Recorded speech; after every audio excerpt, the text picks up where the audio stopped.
పుట్టిన బిడ్డను వదిలేసి వెళ్ళిపోదండి. అలాంటిది నేనెలా వెళ్ళను? ఏంటే ఏంటే నాకే ఎదురు చెప్తున్నావు? ఎప్పుడైతే వాడు నీ కడుపు చించుకుని ఈ భూమి మీదకొచ్చాడో అప్పుడే వాడికి నీకు రుణం తీరిపోయింది. ఇప్పుడు నువ్వు వేరు, వాడు వేరు. దయచేసి అలా అనకండి. నేనిప్పుడే నా బిడ్డకి దూరంగా వెళ్ళలేను. తల్లి బిడ్డని వేరు చేయకండి ప్లీజ్. ఏంటే వేషాలేస్తున్నావా? నాటకాలు ఆడుతున్నావా? లేదండి, మిమ్మల్ని చేతులు జోడించి అడుగుతున్నాను. ఇంకో 4 రోజులు నన్ను నా బిడ్డ దగ్గరే ఉండనివ్వండి. నువ్వేడ్చి కన్నీళ్లు పెట్టుకుంటే కరిగిపోతాననుకుంటున్నావా? నువ్విలా మాట మారుస్తావని నేను ముందే అనుకున్నానే. అందుకే అగ్రిమెంట్ రాయించుకున్నాను. నువ్వెంటనే వెళ్ళక తప్పదు. దయచేసి నన్ను అర్థం చేసుకోండి. కావాలంటే మీ కాళ్ళు పట్టుకుంటాను. ఇంకొన్నాళ్ళు నన్ను బాబు దగ్గరే ఉండనివ్వండి. లే లే లే చేతులు జోడిస్తున్నాను, కాళ్ళు పట్టుకుంటున్నానని వేషాలు వేస్తున్నావేంటే?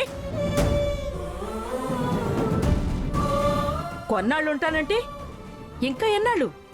వాడు పాకేదాకా ఉంటావా? పాలు మర్చిపోయేదాకా ఉంటావా? లేక పరిగెత్తేదాకా ఉంటావా? ఎన్నాళ్ళుంటావే చెప్పు. అన్ని రోజులు కాదండి.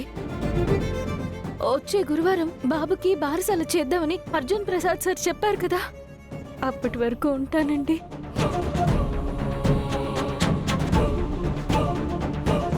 బారసాల చూసుకుని వెళ్ళిపోతాను. ఇప్పుడు బారసాలంటావు, తర్వాత పుట్టింటుకులంటావు, ఆ తర్వాత అక్షరాభ్యాసం అంటావు. నిన్ను నమ్మేదేలాగే? మళ్ళీ మాట మార్చనండి. బారసాల అయిపోగానే వెళ్ళిపోతాను. దయచేసి ఒప్పుకోండి ప్లీజ్ అండి.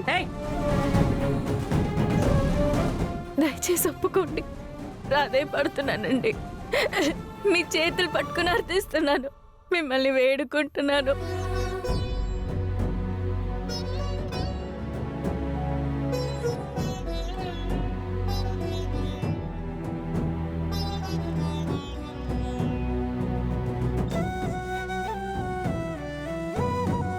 సరే, బారసాల వరకు నీకు టైం ఇస్తున్నాను.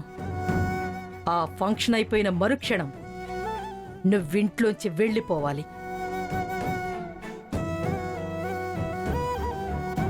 లేకపోతే నేనే నిన్ను మెడపట్టి ఇంట్లోంచి బయటకు గెంటేస్తాను.